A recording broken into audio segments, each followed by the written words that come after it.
Hi everybody, welcome back to the garden. You're here with Rad Mom on a lovely summer night to talk to a new guest on the channel for us. The Kavernacle. Maybe some of you have heard of him. He's got a few followers, but first, like the video if you enjoy my content and subscribe to the channel to let the algorithm know that. And we're gonna dive right in and see what this breadtube fella has to say, okay? Let's go. See what old Cav's got for us tonight is a critique of Ricky Gervais. Somebody said recently that they enjoyed my analysis of comedy, and I agree. So we're both in for a treat tonight. Kavernacle is not exactly a comedian. No, he considers himself to be, I guess, a cultural critic, a leftist. He talks a lot about leftism and Marxism and communism and all that kind of stuff. But he really is not a comedian. Let's see. There he is. Actually, real quick first, we're going to let him play the offending clip from Ricky Gervais because it's like 90 seconds long. Fashion women. Oh, God. You know, the ones with wombs. Oh.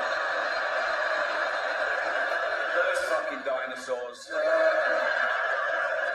I love the new women. I know the new women. They're great, aren't they? You know, the new ones we've been seeing lately. The ones with beards and cocks. They're as good as gold. I love them. No, it's the old-fashioned with it. And now the old-fashioned, they go like, oh, they want to use our toilets. Why shouldn't they use your toilets? For ladies. They are ladies. Look at their pronouns. Which I think is funny because you can only see somebody's pronouns online, right? What about this person that isn't a lady? Well, his penis. Her penis, you fucking bigot.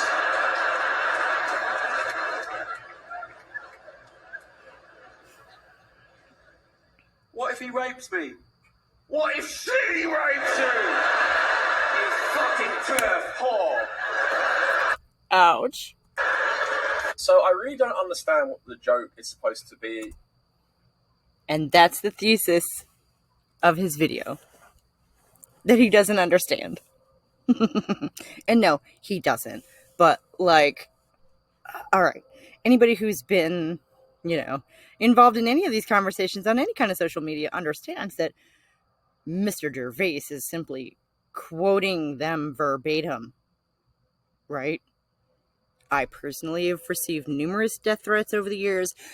I know that it's basically par for the course, right? If you're going to get involved in women's activism, you're going to get nasty shit from some of these people sooner or later. But ooh. Yeah, apparently old Cav is not up on all that's going on the Twitter. In that, apart from just like bigotry, basically making fun of like transgender activists, talking about pronouns. And although he's saying like these are the new women, it's clear he's making fun of it. In this clip, you do not get the vibe that he accepts trans women as actual women. Because they're not. And yeah, he's making fun of it because that's his job. He's a comedian. And they're eminently mockable because, again, all he had to do was quote them. We all remember the Wii Spa thing from last summer, right? Where they were literally coming out to defend a sex offender and saying these exact things about that specific person. And I've seen it in other places since. This is just how it is, man. It's funny because it's true. Women who have penises as actual women because he's using it as part of his sketch, and you're getting the audience to laugh at it because they also think it's stupid. Because it is. Oh, this wind is not my friend tonight. If you're someone who believes trans women are women, and you believe the bathroom stuff is absolutely manufactured hysteria to demonize trans people, then you're probably a man, right? you would not find this funny, right? If you're a bigot about trans people, you may find this funny. And, you know, he's obviously... If you have the right opinions, then you're not going to like Ricky Gervais's jokes. And if you have the wrong opinion, and if you like his jokes, then that means that you have the wrong opinions. being crude for like the shock value. I don't think many people who support transgender rights would find this funny. In my mind, it is just like flat out bigotry. Well, I mean, he's not wrong. But as I say, apparently he doesn't understand that these are the exact words coming from his own people. I saw a post a while back on Over It. Someone had collected a little bit of proof, you know, that he's not exaggerating. But I don't feel the need to provide receipts for this because we've all seen it, right? We're going to skip around a little bit. Why are you targeting trans people with your humor? I'm going to get onto in a bit that you can make good transgender jokes, and a lot of trans people do make good transgender jokes that are actually funny. I'm going to read you like a thread of someone like showing the humor in the situation, and we're going to see maybe a snippet of that. But yes, that's true. It's possible to tell funny jokes that are like softer, right? Like there's whole books full of kid-friendly jokes. But why is he targeting trans people?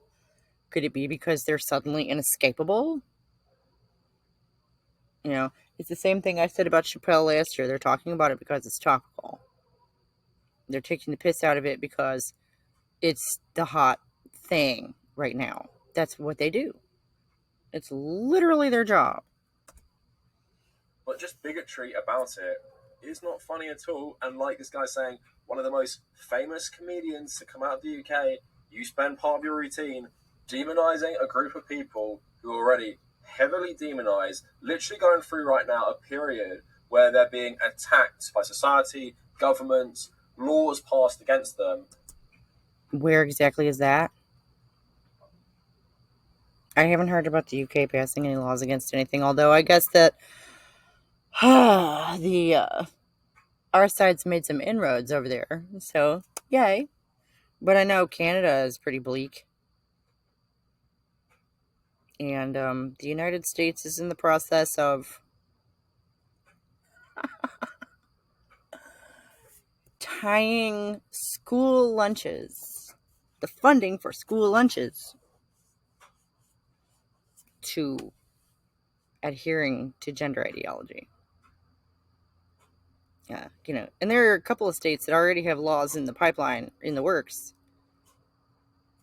to try and protect girls' sports, which directly contravene that. So, you know, we're heading directly, but that's for another night. What laws is he talking about? What persecutions? I'm not seeing it. And then you think they're a suitable target of jokes. Another clip that's a bit older as well by Nish Kumar, who is like a famous lefty comedian in the UK, who also talks about Ricky Gervais's transphobia. So let's listen to Nish. No, let's not. Sometimes the way he just drones on and on and on, I will zone out. Sometimes I can't even get through his videos. I'm not even lying, because I lose the thread. I keep losing the thread because I can't follow him because he's so monotone. It's really funny that he would be attempting to critique someone as entertaining as Ricky Gervais. And debunking this notion that someone goes through the whole process of either like switching their gender or maybe even going through surgery just so they can go into another bathroom and commit sexual assault. And the one thing stopping them in the past would be the sign on the door. No. Nothing would have stopped them necessarily in the past, aside from the fact that you could, like, report them. Okay. It used to be, if there was a man in the ladies' room, that was noteworthy, and the security could do something about it. Because, I hate to say not all men, but, like, literally not all men are rapists. But the ones who are don't wear name tags. Okay? And the ones who are are exactly the sort of people who are going to take advantage of the fact that they can just waltz into the ladies' room. Saying which gender bathroom it is. Again, it's a totally ridiculous premise. Not funny for a joke either. Okay, that's such a straw man. Oh my goodness. No one's saying that bathroom signs were the only thing stopping rapists. That's such a straw man. Because lots of people do buy into this, like they used to buy into all the homophobia in the 80s and 90s. And that's another straw man, of course, because a guy who thinks he's a woman inside is not the same thing as someone who is homosexual. For one thing, homosexuality actually does occur in nature. And for another thing, they don't need any special medical attention to live their lives. Sorry, fellas, try again. Used very, very similar tropes. So Nish is spot on here talking about how lazy Ricky Gervais is in making these jokes. I mean, maybe. In that, again, he was simply quoting many a trans rights activist verbatim. How ridiculous it is to even like defend it as some sort of like edgy humor pushing the boundaries when it's just bigotry packaged as some sort of a stand-up routine because you put on, as opposed to bigotry packaged as activism, on a funny voice, you say naughty words like cock. So I'm sorry, I don't remember hearing the word cock in there. I remember hearing the word whore. Yeah. But yeah, no, I don't. It wasn't that. That's not what happened. He was doing a different voice because he was having a conversation with himself, a hypothetical conversation. He was acting it out. And on the one side of this conversation, I've met that person. He kind of almost didn't even write that. Okay, and here we have the text of a little bit of Gervais's response to everybody freaking out over these jokes. In real life, of course, I support trans rights, he said. I support all human rights, and trans rights are human rights.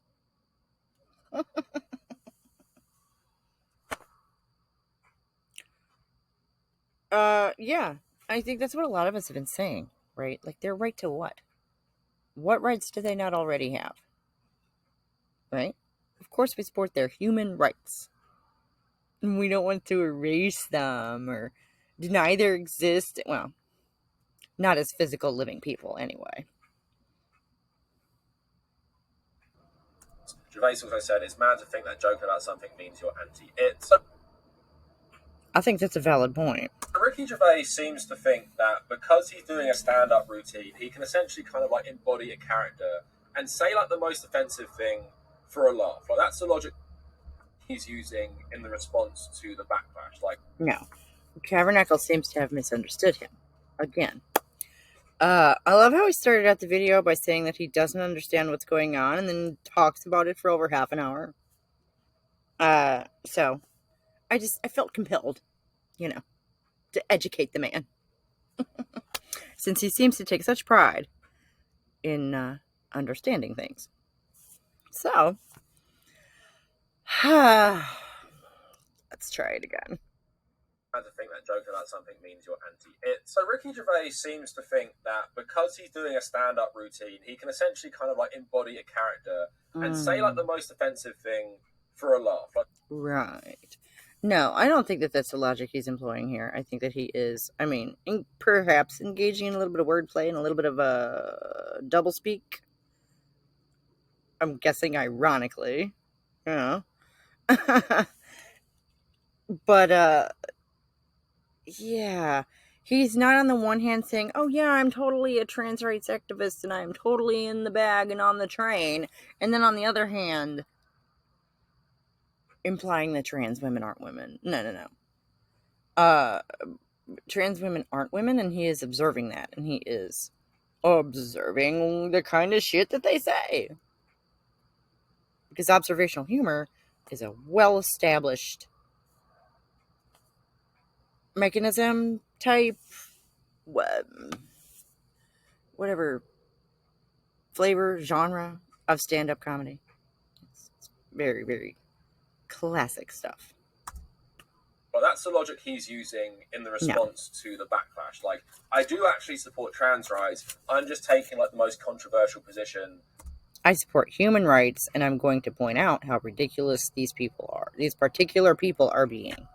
To get a laugh out of people. But then you're getting a laugh out of people because you're relying on them being bigoted against trans people. Because if you were an audience of people who like thought like me and they were left wing and they support trans rights, and they hear that joke. Can I just ask, again, what the fuck does supporting the rights of delusional people to try and change their sex have to do with being left wing and, politically? Or socially, for that matter. I mean, unless you want to just be like totally liberal about it and be like, I support everybody's right to do whatever they want with their own lives and with their own bodies. Like, okay, that's libertarianism, isn't it? Anyway, like, this guy mixes up political and social issues quite a bit, actually. It's gonna bomb because we don't find that funny and we think it's bigoted. Which would be why you don't think it's funny, but that's because you don't understand anything that's going on. And it's offensive. And even if you like personally stole that joke from like a Stephen Crowder set because you wanted to be inflammatory, doesn't make it any better if you don't believe it. Like, if you got up on stage and started making racist jokes or anti-Semitic jokes and being like, well, I'm trying to take the position which is most controversial, you're still relying on the bigotry of the audience to laugh. That would be, but that's not what he said. Even if you don't necessarily believe it yourself.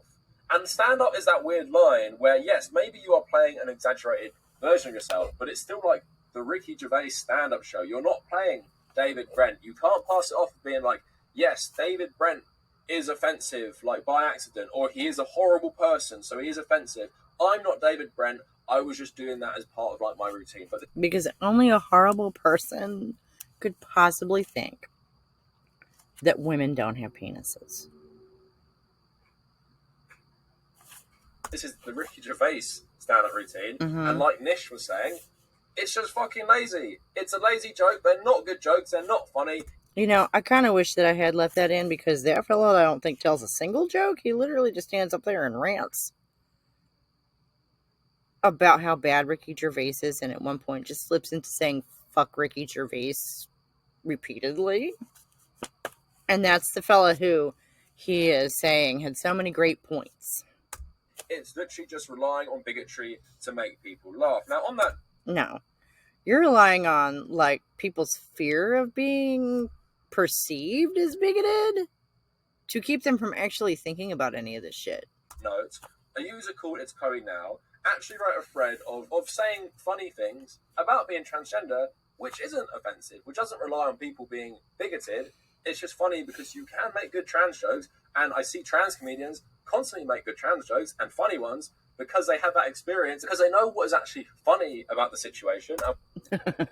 I'm sure there are many absurd observations to make about the process of medical transition. The mind boggles, and I'm not sure I could handle that. And what you can make jokes about, they do not rely on just punching down and confirming bigotry and biases against the trans community. Well,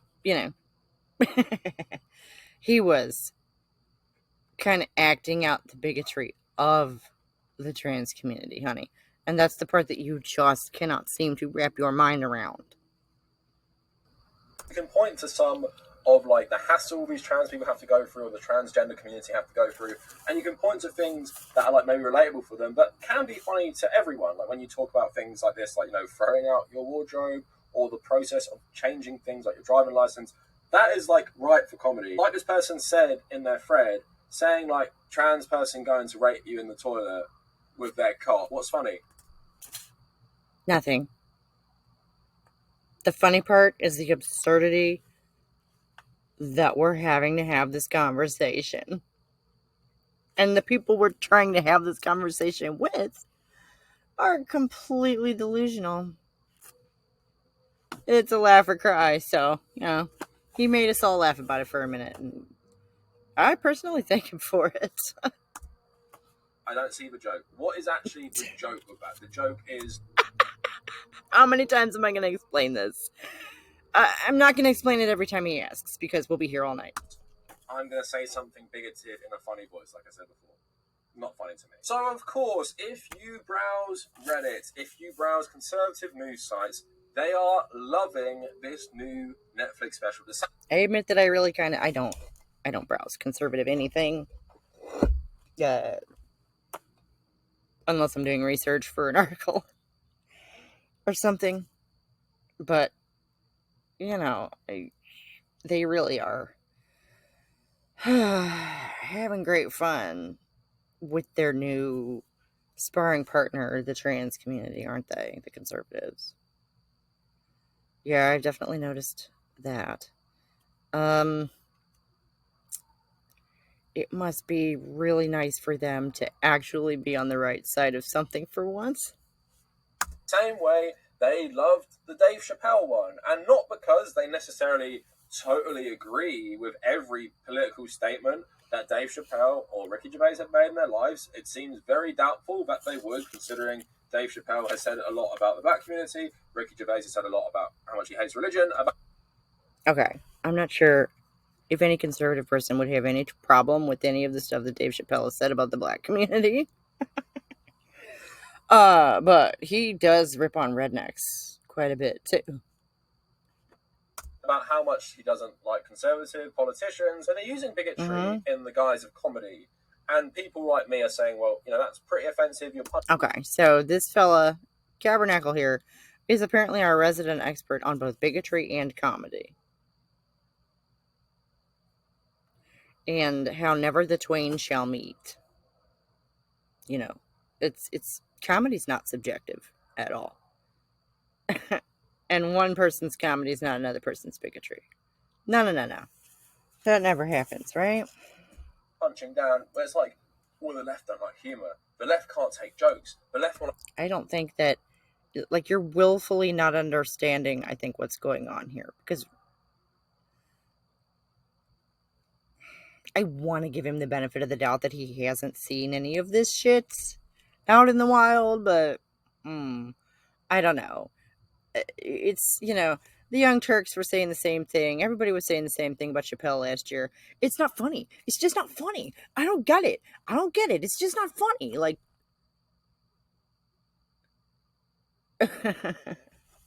can you break that down for us and maybe give us a clue as to why you feel so passionate about letting us know that a comedian isn't funny? I want to censor everybody because that's funny, and you're just someone who has no sense of humor. You don't understand comedy because comedy, like Nish was saying, it's about pushing the boundaries. But no, bigotry is not the boundaries. The same way, it's not just about pushing boundaries. It is also about exposing the absurdity of daily life. That's one of my personal favorite aspects of comedy. I love satire, because of that. Excuse me. So, I don't know about pushing boundaries. If pushing buttons, certainly. He definitely pushed your button and a whole lot of other people's. Saying racist shit at a comedy set wouldn't be pushing the boundaries. You'd just be racist. I think it depends on the context, honestly, because I've heard some things that definitely set off my racist alarm, but they were said by a member of whatever community it was they were speaking about, so it's like they're making fun of themselves, right? There are various other ways to skewer dumb shit like racism through comedy and point out just how ridiculous they are. That's why comedy is powerful, and that's what it does. Thank you for telling us that you absolutely have no idea what you're talking about. Gervais also got new conservative fans after both of his Golden Globe hosting gigs. So an article in Yahoo News. I love how that means that Ricky Gervais is drifting towards the conservatives, and not that the conservatives might be drifting towards Ricky Gervais. What if he is, sort of a gateway drug to atheism? Ricky Gervais on gaining conservative fans after slamming celebrities at the Golden Globes. So this is like nothing new for Ricky to get conservative fans, despite him. I think that would mean, like, that's what broad appeal means, right? That's why he's rich and famous. Not being a prominent conservative, the difference just being is that this is just like mask of bigotry that will inherently draw conservatives, while the statements he's made before. Okay, and this is the reason why actual lefties have so much trouble talking to anyone who consider, especially young people, who considers themselves to be a conservative, but actually, has a lot of sense and agrees with a lot of really practical lefty ideas. It's because you say bigoted shit like that, quite frankly. Let's hear it again. This is just like mask of bigotry that will inherently draw conservatives, because conservatives are inherently bigoted.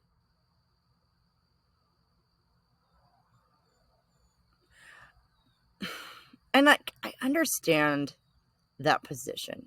I do. Which is how I understand that it's a knee-jerk position. Being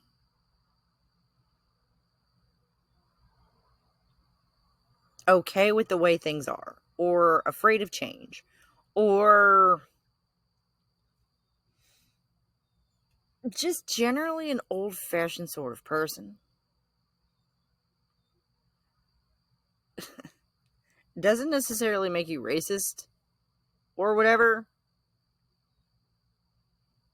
I mean, where do you draw the line exactly? Because I'm a collectivist and I firmly believe that our system is so extremely broken that we might not be able to fix it. Okay? I believe in social programs and the good that they can do and all that kind of stuff. However, I am a straight white lady who's married to a straight white man, and we have, like, kids and shit.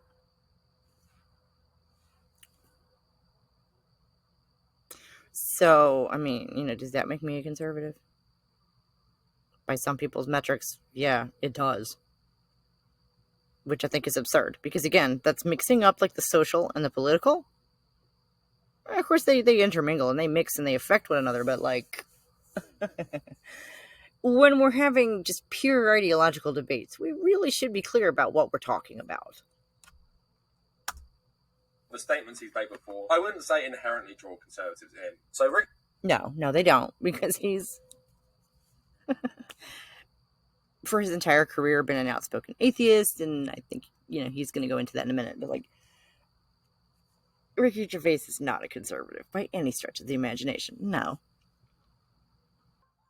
And so, since he can't discredit Ricky Gervais because he's a conservative, because he isn't, he's going to take a different tack and trying to just discredit the man as a human being. So Ricky Gervais is very much... What's that, ad hominem, right? ...out of the school of the new atheists. He actually has some sort of podcast with Sam Harris called Absolutely Mental. Ricky Gervais and Sam Harris, in the new audio series, the Golden Globe and Emmy-winning actor, director, and writer Ricky Gervais phones his favourite smart friend, the neuroscientist and philosopher Sam Harris, to ask some very important questions. Well, you have to pay like £15 for the whole series, so I'd say don't waste your money listening to this. But it kind of shows you, like, the school of thought that Ricky Gervais is coming at this from, like the new atheism of the 1990s, early 2000s, and even 2010s. This, like, Western chauvinism tinted atheism, which I always think atheism is very, very compatible with left-wing politics. Which is sad that... Agreed. But, like, is there something about Sam Harris I don't know? Can somebody fill me in? I legit haven't heard that name in, like, a decade. Does hanging out with Sam Harris necessarily mean that he's a misogynist? Yeah, this seems like kind of a leap. Yeah, atheism is pretty compatible with, like, collectivism because, well, then you don't have a lot of religious squabbles, do you? Duh. Like, rich, white, Western celebrities have kind of sullied the reputation of atheism as this rejection of religion. Okay. And now he's gonna blame. Really? Really?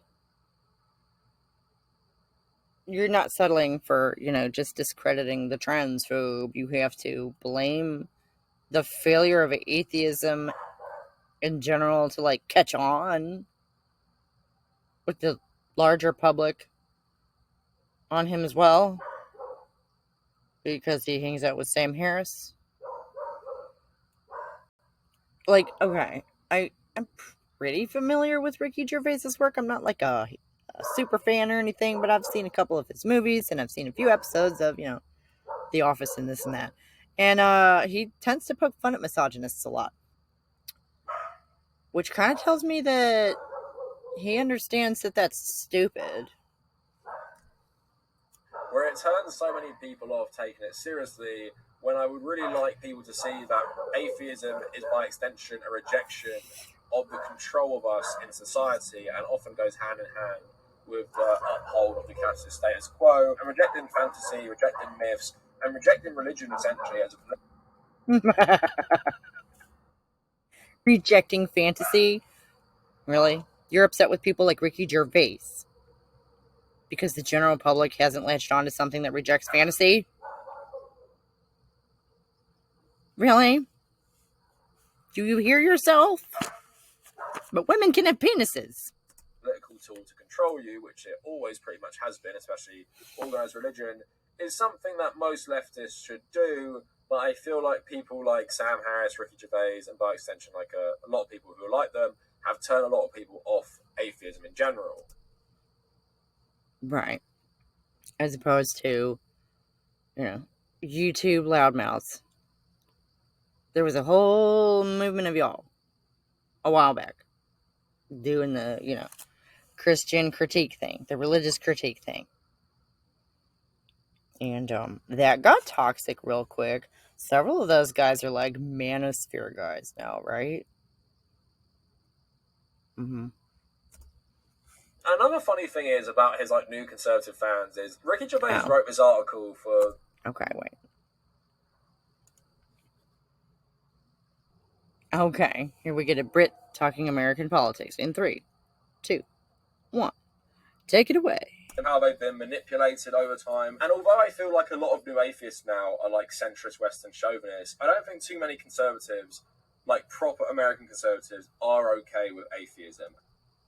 No, and that has been observed before, the large amount of crossover between those two communities, but neither of them is willing to budge on the existence of God. Pro or con. But otherwise, yeah, I mean, true enough. There is a lot of overlap there, and there are a lot of sexist bastards, I guess, in the atheist community movement, whatever. Among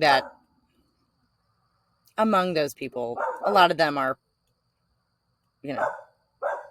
sexist bastards. The dog is with us tonight.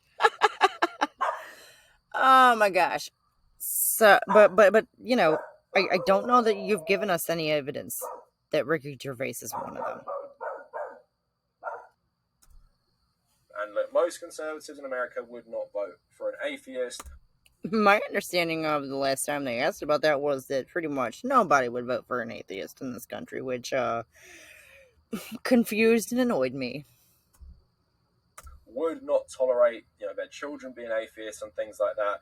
And it's very much funny to see conservatives, no, definitely, especially not now. See them flop to Ricky Gervais and also Bill Maher as well, who is another atheist, just because of their anti-woke agenda. And is that happening?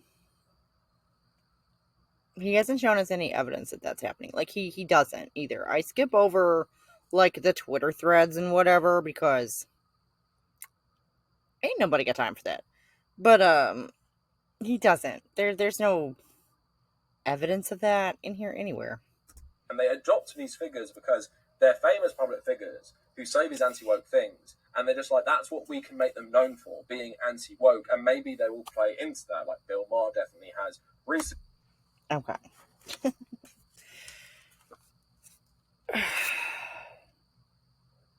I just, again, maybe like that door could swing both ways? Why aren't you excited about the possibility of introducing a bunch of conservatives to atheism?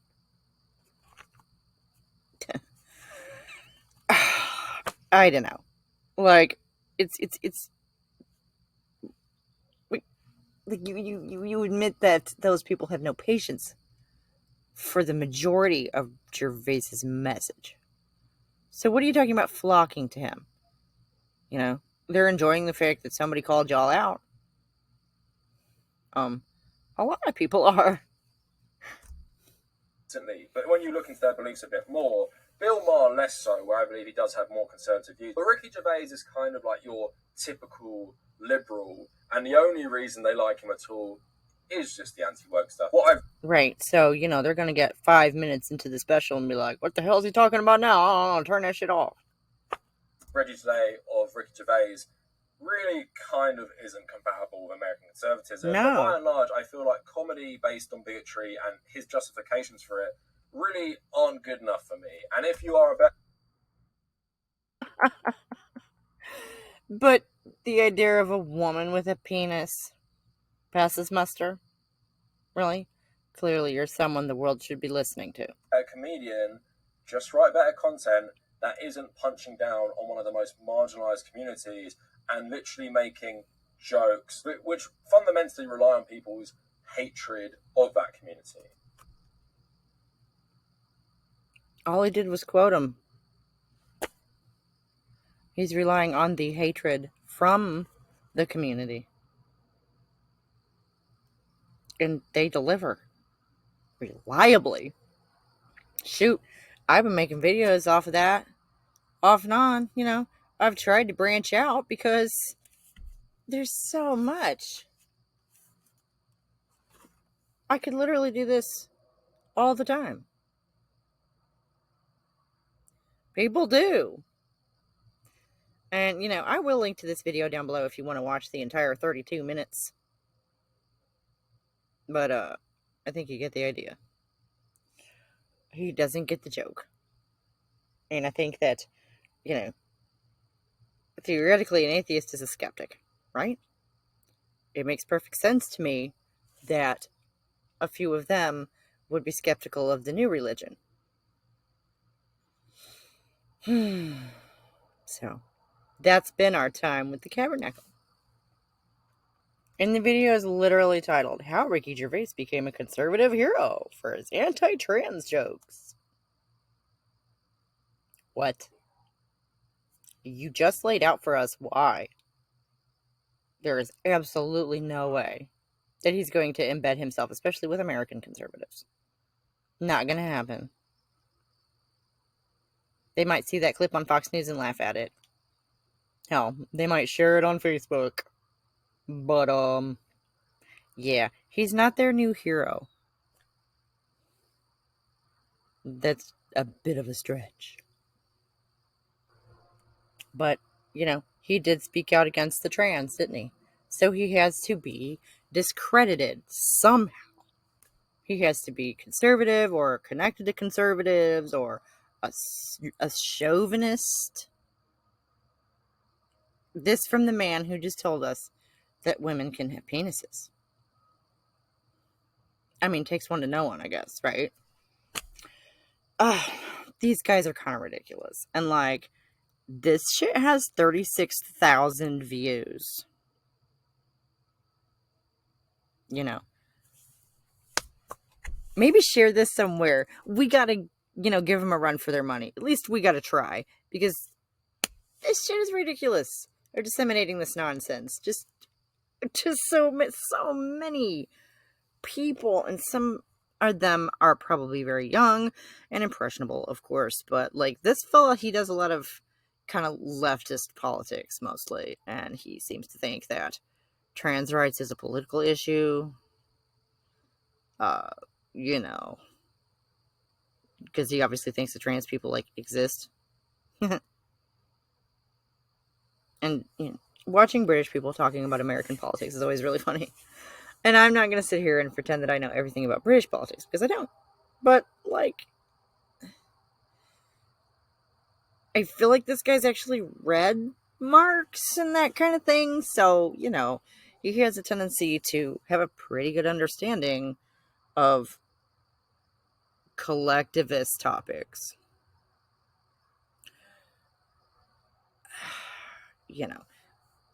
But how exactly do you feel? I mean, man, carry yourselves with the confidence of a mediocre white man, right, ladies?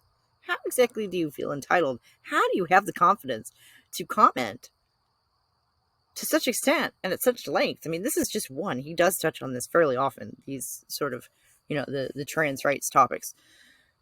How do you feel so confident to comment at such length on something that you clearly do not understand?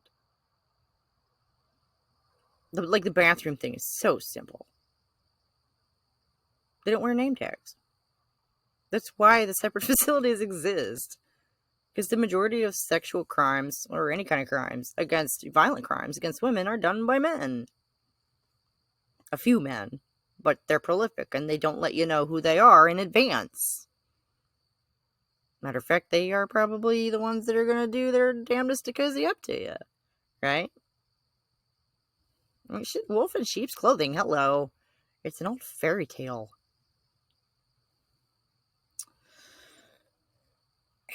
And people like our friend the Kavernacle, position themselves as serious political and social and cultural commentators, and then come out with shit like this. And it's got to be countered because it's not serious commentary. There was nothing there. Was there really anything there other than, I don't get it?